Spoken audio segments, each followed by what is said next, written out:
Imagine spending half an hour every day doing something you truly believe is improving your health, only to discover that the same habit might actually be accelerating joint pain, draining your energy, and placing unnecessary stress on your heart. It sounds unbelievable, but this is a conversation I have with countless adults, especially those over the age of 50. They proudly tell me they never miss their daily walk, yet they're frustrated because their knees ache, their legs feel heavy, and their body seems to be getting weaker instead of stronger. Here's the surprising truth. The problem often isn't that people fail to walk. The problem is how they walk. Walking is one of the most powerful forms of exercise available. It's free, accessible, and gentle enough for nearly everyone. But poor walking habits can gradually create problems that most people never connect to their daily routine. Small mistakes, repeated thousands of times, eventually become chronic pain, poor posture, reduced mobility, and unnecessary strain on muscles and joints. Today, we're going to uncover the most common walking mistakes that silently rob people of the health benefits they're hoping to gain. And once you understand these errors, you'll never look at your daily walk the same way again. Let's begin by understanding why walking becomes more important, not less, as we grow older. Once you pass the age of 50, your body naturally begins changing in ways that aren't always obvious at first. These changes happen gradually, but they influence nearly every movement you make. One of the first changes involves your muscles. Over time, your body slowly loses muscle tissue through a completely natural aging process. While this happens little by little, the effects become significant after several years. Muscle isn't only responsible for strength. It protects your joints, supports your balance, keeps your posture upright, and even helps regulate blood sugar. As muscle mass declines, everyday activities become harder, and your risk of falling or developing joint pain increases. At the same time, your joints undergo important changes. The smooth cartilage covering the ends of your bones doesn't receive nutrients through blood vessels like other tissues. Instead, it depends on movement. Every step you take gently compresses and releases the joint, allowing nourishing fluid to circulate through the cartilage. Without regular movement, that protective tissue gradually becomes thinner and less resilient, increasing stiffness and discomfort over time. Your metabolism also begins slowing down.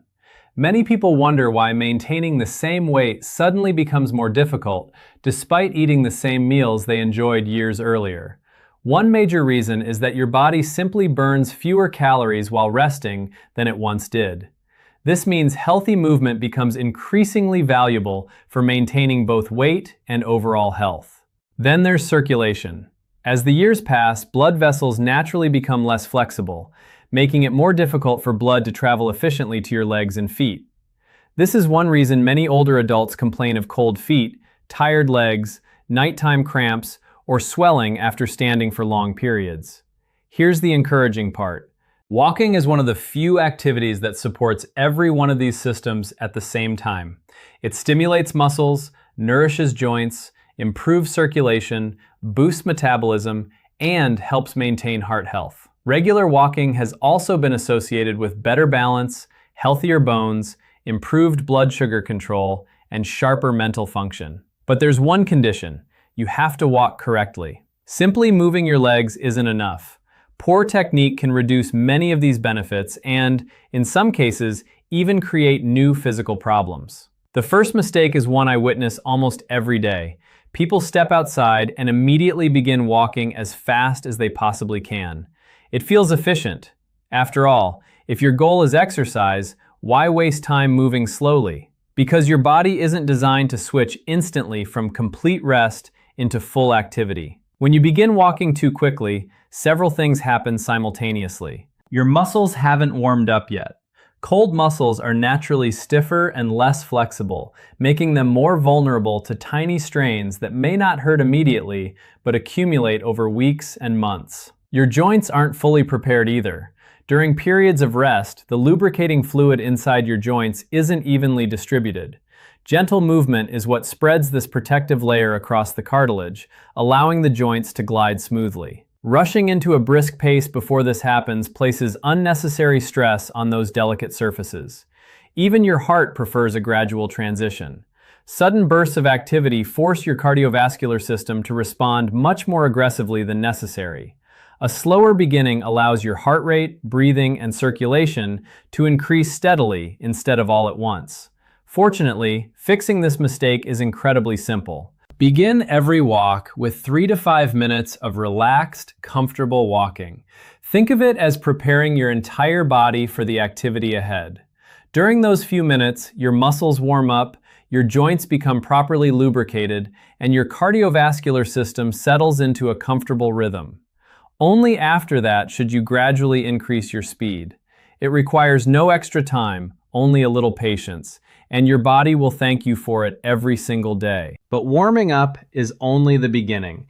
Even people who master this habit often continue making another mistake that quietly places enormous stress on the neck, spine, lungs, and knees without ever realizing it. By now, you know that starting your walk too quickly can place unnecessary stress on your muscles, joints, and heart. But even if you've mastered the perfect warm-up, another mistake may still be sabotaging every step you take. In fact, this one is so common that you'll notice it the next time you walk through a park or down a busy sidewalk. Look around at the people passing by. How many of them are standing tall?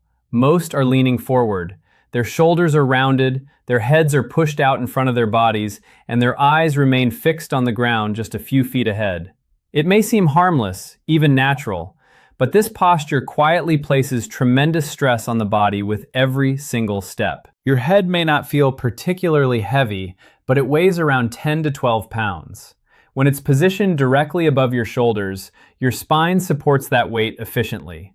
Everything stays balanced, allowing your muscles to work with minimal effort. The problem begins the moment your head drifts forward. Even a small shift forces the muscles in your neck and upper back to work much harder than they were designed to. Instead of supporting the normal weight of your head, they begin carrying several times that amount due to leverage. It's similar to holding a grocery bag close to your body versus stretching your arm straight out. The bag weighs exactly the same, but it suddenly feels much heavier because of its position. Your neck experiences the same effect every time your head leans forward. After 20 or 30 minutes of walking this way, those muscles become tight and fatigued. Many people assume their sore neck or aching shoulders are simply signs of aging. In reality, poor walking posture is often the true culprit. But the effects don't stop there. When your shoulders collapse forward, your chest becomes compressed.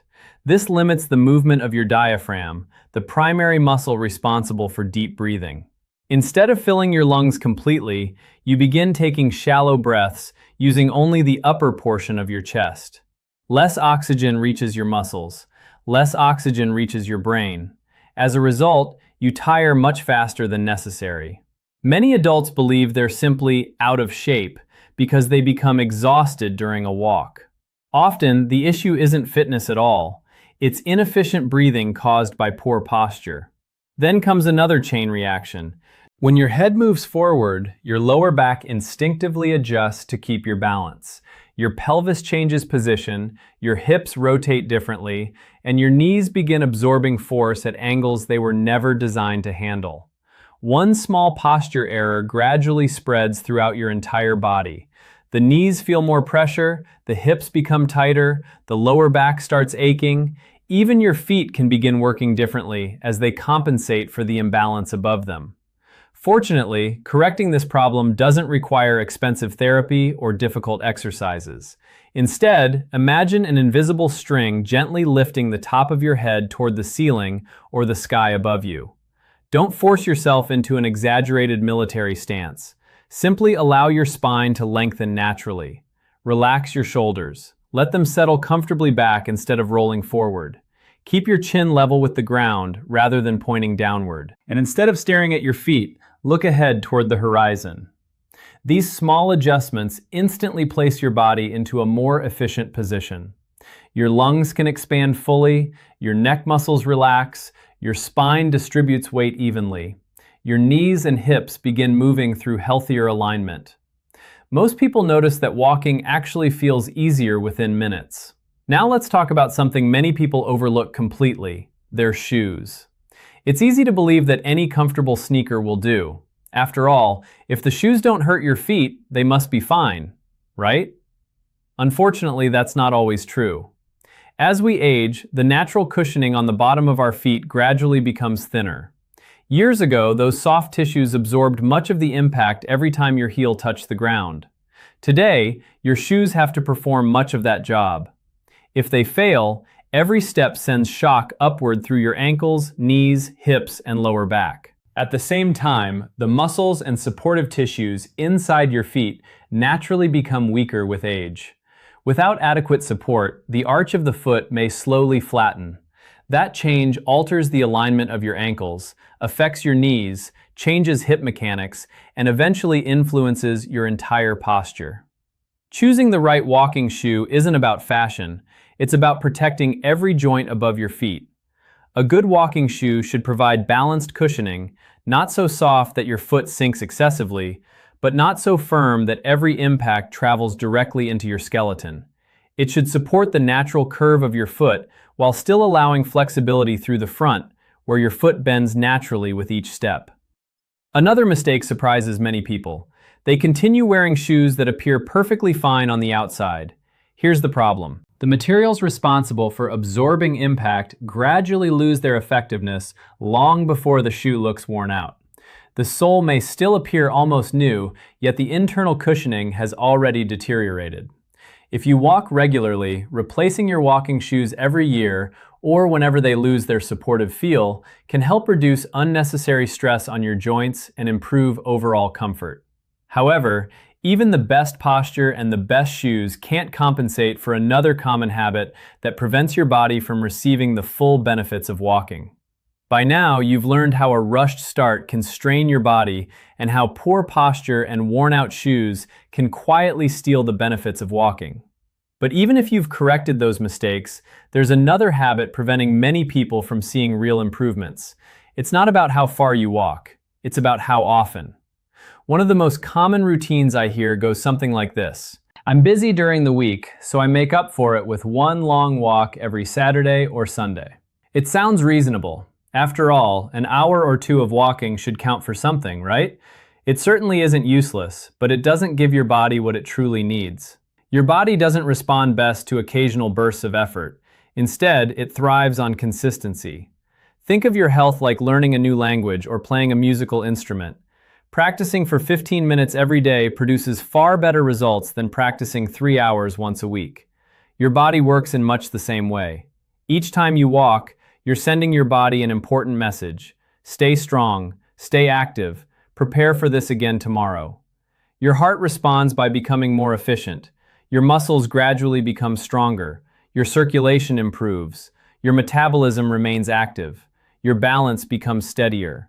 These changes happen because your body recognizes repeated patterns and adapts accordingly.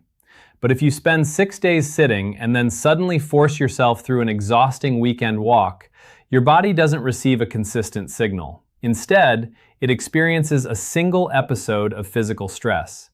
That's why so many people wake up the next morning with sore legs, aching knees, and stiff muscles. Unfortunately, many reach the wrong conclusion. They tell themselves, "Walking just isn't for me anymore."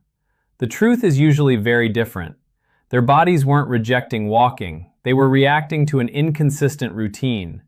Research consistently shows that moderate walks performed most days of the week provide far greater long-term health benefits than one lengthy session every weekend.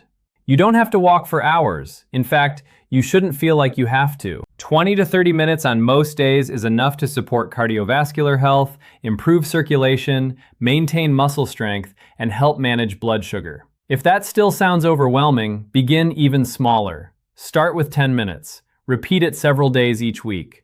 Once it feels comfortable, increase your time little by little.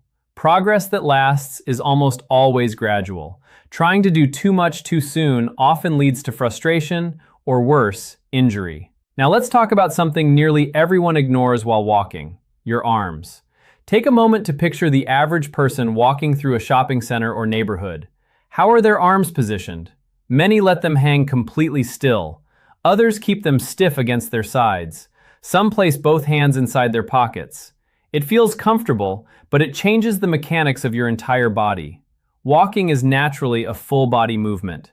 Every time your left leg moves forward, your right arm should swing naturally. When your right leg steps forward, your left arm follows. This alternating pattern isn't something you consciously learned. It's built into your nervous system from early childhood. That cross-body motion helps keep your entire body balanced. It distributes movement evenly across your spine and reduces unnecessary twisting through your lower back. When your arms remain motionless, your legs continue moving, but your torso has to compensate. Your lower back ends up rotating more than it should. For someone already dealing with back discomfort, this additional strain can gradually make symptoms worse.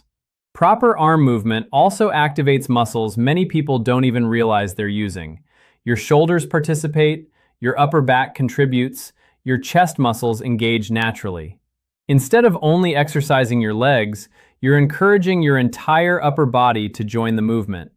More muscles working together means greater circulation, more calories burned. Better coordination. A stronger overall workout without increasing your walking speed or distance. There's another benefit that's especially valuable as we age: rhythm. A smooth arm swing helps create a consistent walking pattern.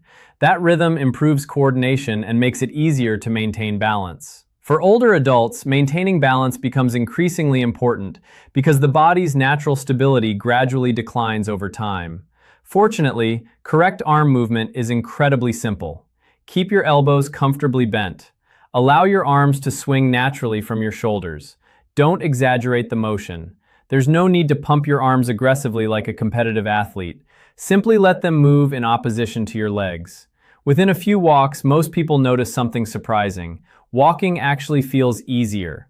Their stride becomes smoother, their breathing becomes more natural. Their entire body seems to work together instead of fighting itself. Now imagine combining all the improvements we've discussed so far. You begin slowly. You maintain healthy posture. You wear supportive shoes. You walk consistently throughout the week.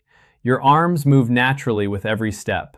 Already, you've transformed an ordinary walk into one of the most effective health habits available. But one surprisingly modern habit continues to undo all of these improvements for millions of people every single day. It's sitting in almost everyone's pocket, or more accurately, it's usually in their hand. So far, you've corrected some of the biggest walking mistakes: starting too fast, slouching, wearing unsupportive shoes, walking inconsistently, and forgetting to use your arms. Each one may seem small on its own, but together they completely transform how your body moves. Now we're about to discuss a mistake that didn't exist just a couple of decades ago, yet today it's one of the most common habits I see everywhere. It's so ordinary that most people don't even question it anymore: walking while looking at your phone. Whether someone is answering messages, checking social media, reading the news, or scrolling through videos, many people believe they're still getting all the health benefits of their walk. Unfortunately, that's far from the truth. The moment your attention shifts from your surroundings to your screen, several important systems inside your body begin working against you. Let's begin with posture. The instant you lower your eyes toward a phone, your head naturally tilts downward. Earlier, we talked about how even a slight forward position dramatically increases the workload on your neck and upper back. Looking at a phone makes that position even worse. Your shoulders round forward, your upper back begins to curve, your chest closes, your breathing becomes shallower, your neck muscles tighten with every passing minute. Many people finish their walks wondering why their shoulders feel stiff, or why tension headaches seem to appear later in the day. The answer often isn't stress, it's the position they maintained throughout their walk. But poor posture isn't the greatest danger. Balance is. As we grow older, our bodies naturally experience gradual changes in the systems responsible for stability. The tiny structures inside the inner ear that help maintain balance don't function quite as efficiently as they once did. At the same time, the body's awareness of where its limbs are in space slowly becomes less precise. Fortunately, your brain has another powerful tool to compensate: your vision. When you're walking, your eyes constantly scan the environment ahead. Your brain notices uneven sidewalks, loose gravel, wet pavement, curbs, steps, small obstacles, and changes in elevation long before your feet reach them. Those visual signals allow your body to make tiny adjustments with every step. Most of the time, you never even notice it's happening. But the moment your eyes leave the path, your brain loses its most reliable source of information. Suddenly, a crack in the sidewalk goes unnoticed. A curb appears 1 second too late. A slippery patch catches you by surprise. Even a small object can become a serious hazard. For younger adults, a stumble may simply be embarrassing. For older adults, the consequences can be far more serious. A simple fall can result in a broken wrist, broken ribs, a fractured shoulder, or perhaps the injury doctors fear most, a broken hip. Recovering from a hip fracture often requires surgery, weeks of rehabilitation, and months before normal movement returns. For some people, full independence never completely comes back. The encouraging news is that this risk is surprisingly easy to reduce.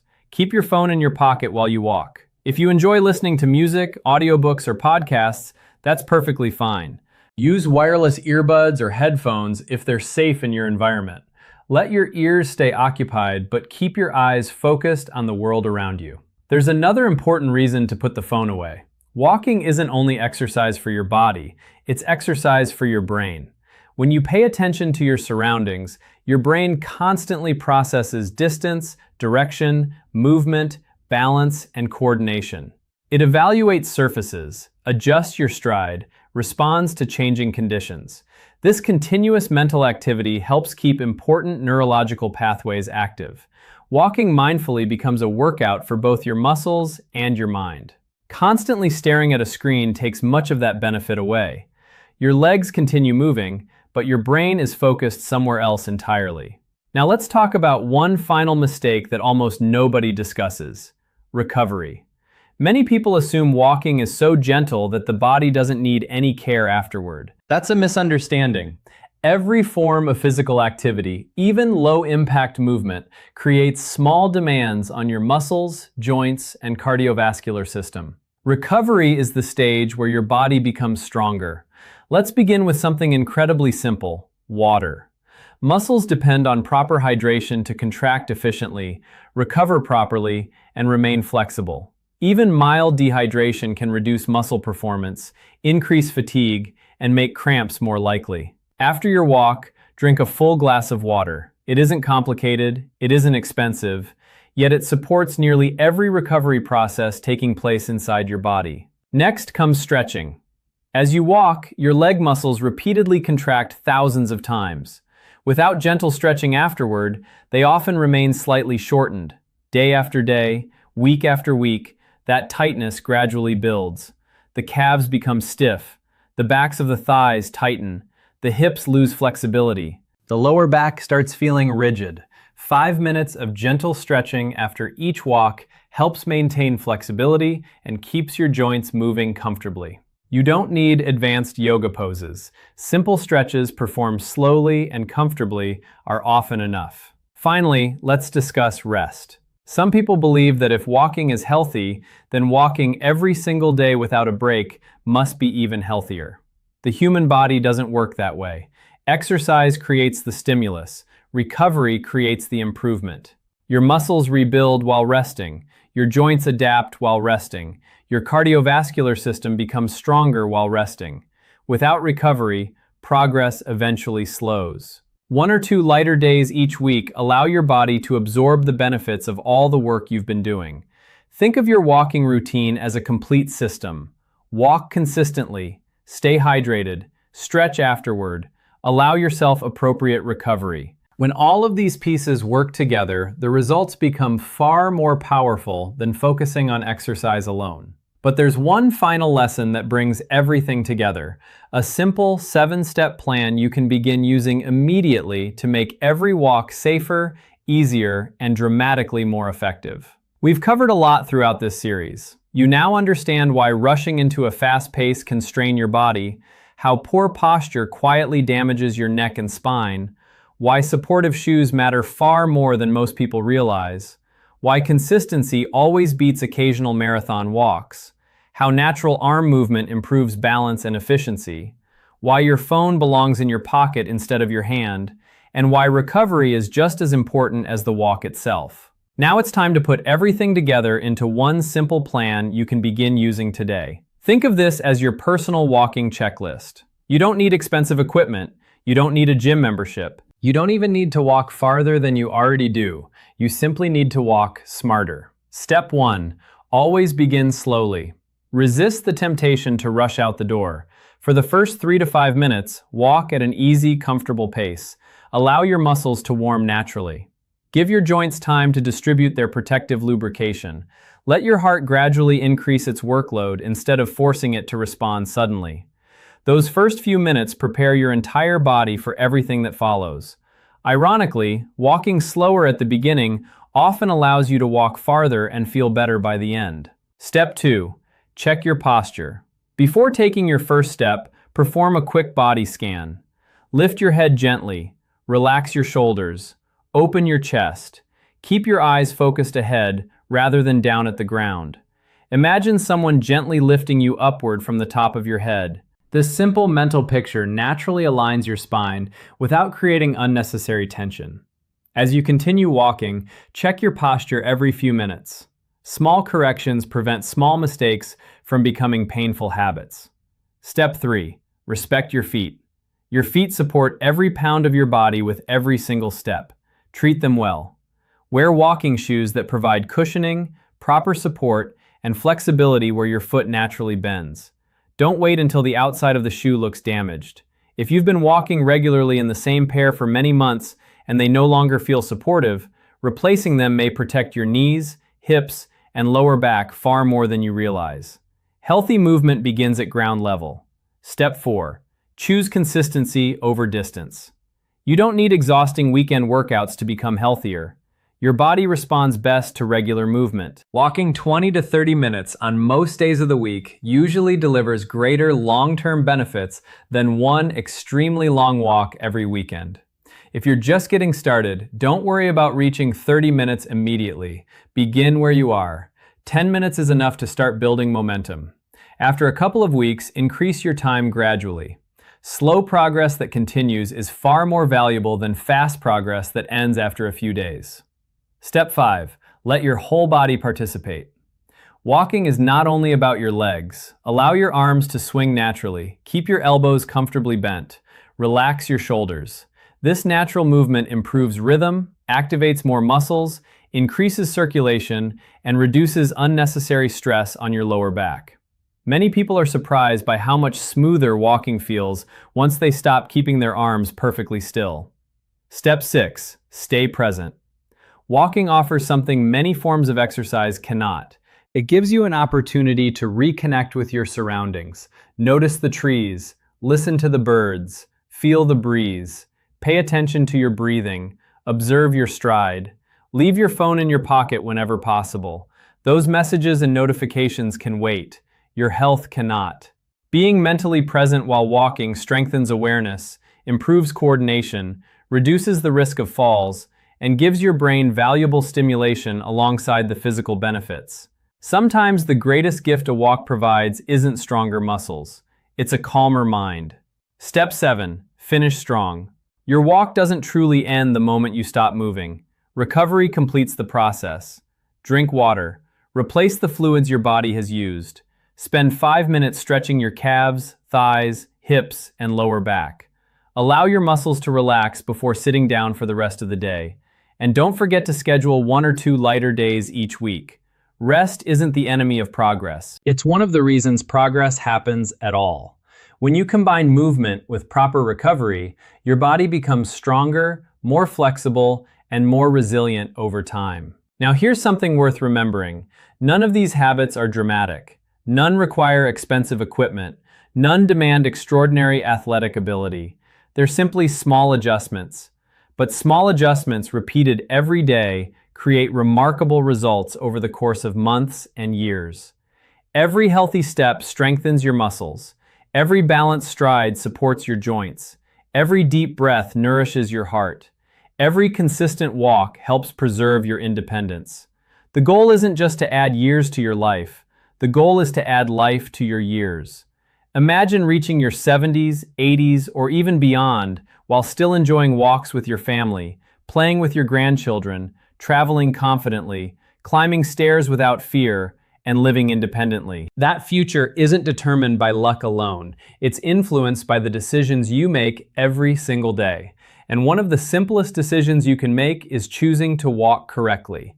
Your future body is quietly being built by the habits you practice today. Take care of it, protect it, strengthen it, because every healthy step you take today is an investment in the freedom you'll enjoy tomorrow. If you found this series valuable, please take a moment to like this video, subscribe to the channel, and turn on notifications so you never miss our upcoming health guides. Share this video with your family and friends, because one simple walking habit could completely change someone's future. We'd also love to hear from you. Leave a comment below and tell us your age and which walking tip surprised you the most. Thank you for watching. Stay active, stay healthy, and we'll see you in the next video.